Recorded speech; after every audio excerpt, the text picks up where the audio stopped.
Happy 2020, everyone. Thank you all for stopping by for yet another video. It's great to see you here. I hope that you are ready to crush 2020 with me. So in 2018, I worked on 154 different songs. At the time when I added it up at the end of 2018, I thought that was crazy. I had no idea how many songs I had actually touched and worked on. Yesterday, I added up my total count for 2019, and I beat it by quite a bit. In 2019, I worked on 185 songs.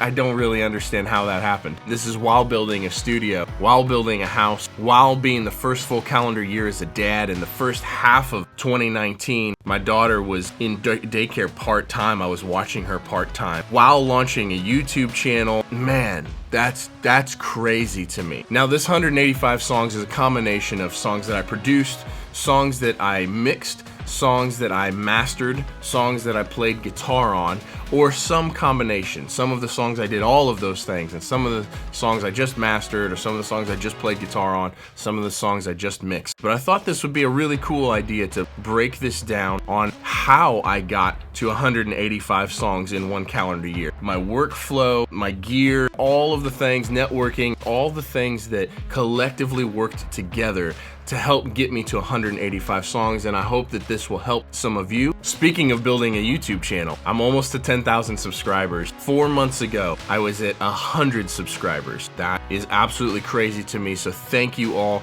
who have subscribed, who watch, who give me thumbs up, who drop me comments. Thank you all for sharing with your friends. I'm as mind blown about the growth of this YouTube channel as I am that I worked on 185 songs in 2019. It's crazy. Thank you. Thank you. So one of the things that's allowed me to work on this quantity of songs the last few years is networking, the amount of relationships that I've built.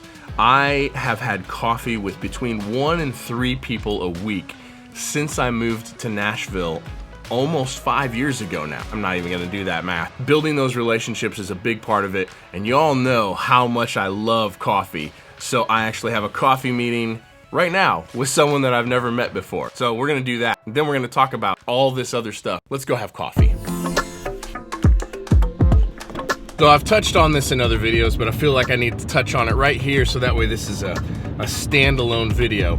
The quantity of clients that you actually need to pull this off, to make a living at this, and to do 185 songs is pretty staggering, and it helps me a lot if I break it down this way. 185 songs is about a song every other day. If I'm mastering a 10-song album, that's one afternoon. So it's not like every song takes a day or 2 days. If I'm producing a song, that song takes a week, you know, and so it just varies based on what you're doing. Out of 185 songs, I probably had somewhere in the ballpark of 50, 55 different clients. This singer-songwriters, bands, managers, labels, etc., etc. So 50 or 55 different relationships actually allowed me to do that. And I think that that's something that's important to break that down, whatever your goal is. If you have an actual number in mind that you'd like to hit, you can really break it down based on relationships that you need in order to pull that off. Now, I don't ever have actual number, an actual quantity of songs as a goal. My only goal every year is that the quality continues to go up. I want my quality to get better every single year, and that's the most important thing to me. However, in order to make a living at this, pay my bills, support my family, being conscious of the number is important as well. I need to have a lot of relationships. I need to have a lot of people hiring me in order for this to work. They have pretty good coffee here. So I'm at White Bison in the Nations here in Nashville. It's one of my more favorite places to meet because I never have to fight for parking. I never have to wait for a table. So I like it here. Had a good meeting with a person that I've never met before, which kind of leads me to my next point is social media. I use social media to connect with people. I view it as kind of a digital handshake. One of the reasons I'm able to do this quantity of work is because of the quantity of relationships, but a lot of those relationships start on Facebook or on Instagram, and it's starting to be here on YouTube as well. I have a video that I'll put right up here, or right up here, whichever side it is, about social media and how I use social media. But anyway, social media is a big part of it, and then I flip those relationships on social media into coffee or some sort of meeting, lunch, beer, whatever, as fast as I can. Because most importantly, people work with people they know. And so the more people you know, the more work that you have the potential of getting. And so that's a big key to this whole thing, to getting this quantity of work. Pretty much everything else I got to talk about is back at the studio. So let's head back to the studio, talk about gear and workflow and all that kind of stuff. And I'm back. So for me, coffee meetings are very important, and not just because I love coffee. The very next most important thing, in my opinion, is acoustic treatment. I'm gonna link another video of mine right here that is going over acoustic panels and how to treat your room, and fabric wall system that is here. And so you check that out if you would like to learn more about acoustic treatment. The reason why I think acoustic treatment is so important is because in order to make quick, accurate decisions, you need to be able to accurately hear what's happening. If you can't accurately hear what's going on within your music, it's very difficult to know exactly what choices to make, what moves to make, what to EQ where.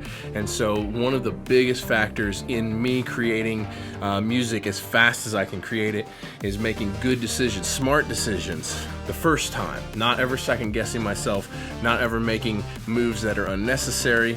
So acoustic treatment is potentially one of the most important things in my opinion. And honestly, your monitors are a pretty big deal too. I think acoustic treatment is more important than monitors for accurately hearing and making good, quick decisions, but monitors are important too.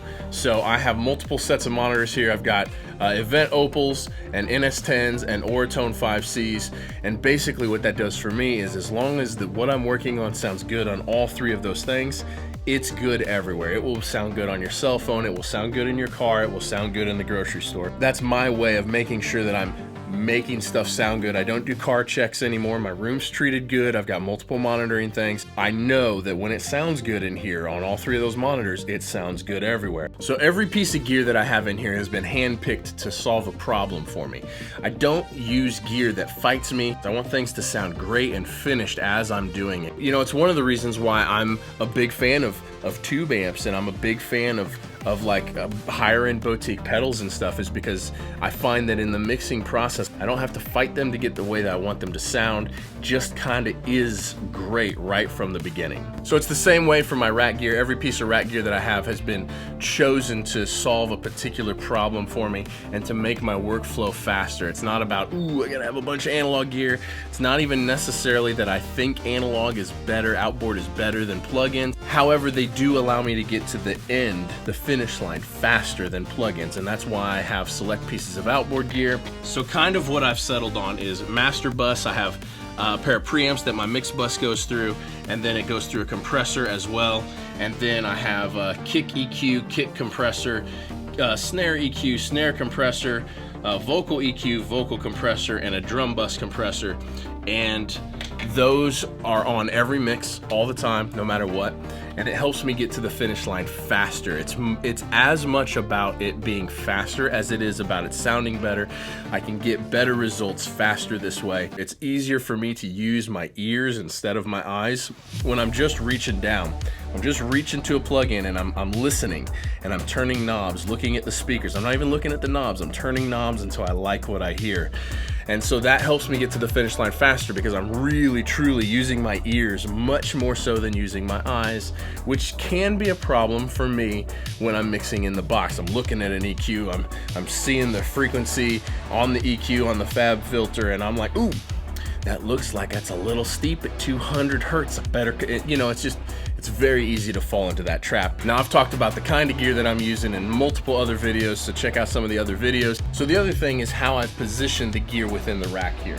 The vocal EQ and vocal compressor is closest to me, so when I'm sitting here, I can have a hand on the mouse and I can have the other hand on the EQs, and I can tweak stuff while I'm sitting here. The preamps and the compressor on my mix bus, they don't get tweaked nearly as much. And the kick drum gets tweaked a little bit less than the vocal, and the snare drum gets tweaked a little bit less than the vocal. So I've actually specifically set up how the rack is oriented, so that way it's easier to reach all the things that need the most tweaking and that are the most important from the sweet spot in the mix position. Also, I should mention that some of this gear rarely gets adjusted.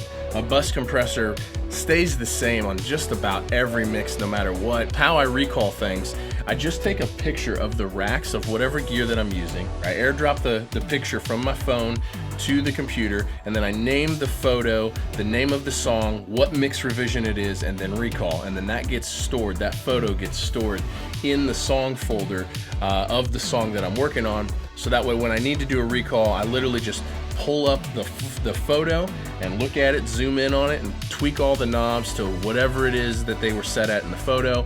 Recalls are super quick and easy this way. It makes things much faster and allows me to work on more music quickly. Now I try to make everything as quick and painless as possible, so if I need to track keys, they're right here. I literally just roll over and they're already preset up in the computer, like ready to go. Whether I'm using actual sounds from the keyboard or from this controller, they're just kind of ready to go, so that way I never have to stand up or hook anything up. I can get to them right away and track keys. And it's the same for guitars. All the guitar stuff stays right here. I got a bunch of pedals right here. So between the pedals and the amps staying always wired up, always mic'd up, and all my guitars being right here within reach, so that way when it comes time to track a guitar part, which I do a lot of session guitar work, I literally just flip the amp on. I use these Coil audio preamps a lot for my guitar preamps, so I flip these preamps on, I flip the amp on, and then I grab a guitar, and then maybe I grab a pedal and I plug it in. I have a little shelf here so that way I can set pedals on the shelf right in front of the amps. And then I'm off. I hit record. It takes, if I needed to start tracking guitars right now, in 10 seconds I'm up and running tracking guitars. And so there's no time wasted setting stuff up and plugging amps in and finding cables, and it's just all ready to go right away all the time. So I talked in a pretty recent video about how I think it's important to have goals. The only way that I've figured out how to have goals for this stuff is for them to be financial, which is only just because it's the only way I figured it out. It's not shallow just because I'm in this for the money. I have financial goals. I have a dollar amount in my head that I try to hit every single day. And some days I hit it and some days I don't. The reason why it's a financial goal, not an actual goal, is because stuff takes a different amount of time. Sometimes I can mix a song in 45 minutes. Sometimes it takes 8 hours. Sometimes tracking guitars on a song takes 20 minutes. Sometimes it takes 5 hours. And so I charge hourly for some stuff and I charge flat rate for other things. But because there's such a wide variation of how long something takes, and also how creative I'm feeling in the moment, like is it coming to me very quickly? Is this something that like I'm gonna have to really struggle with, that it takes a long time to create the part because I'm not very inspired in the moment? I have a financial goal in my mind and I try to hit a certain dollar amount every day, regardless of how many hours it takes me to do that. Some days I can hit that goal very quickly. Some days it's a 16-hour day for me to hit that goal. But it's a way for me to hold myself accountable to get a certain amount of work done. I can't just say I need to mix 3 songs a day, because sometimes a mix takes 12 hours. And so obviously that's not possible. And then, like I said, sometimes a mix takes 45 minutes. And so a dollar amount is what I've found to be the best way to hold myself to a goal and to a standard, so that way I can make sure that I'm productive as I can be every single day. As far as scheduling goes, usually what it looks like to me is I try to schedule 1 client session per day. So I have 1 client in here per day. Sometimes it's a quick vocal session, they're in and out in an hour. Sometimes it's an all day long guitar tracking session. On the days with shorter sessions, I will then fill the rest of that day with editing, with mixing, with me tracking my own stuff. I've just figured out that 1 client per day is the best, most productive way for me to do this, so I can get the most done every single day. Which then comes to how many clients do I actually have at any one given time. What I have found out is I need somewhere between like 6 and 10 clients happening simultaneously in order for me to actually stay busy, in order for me to actually have work all day, every day.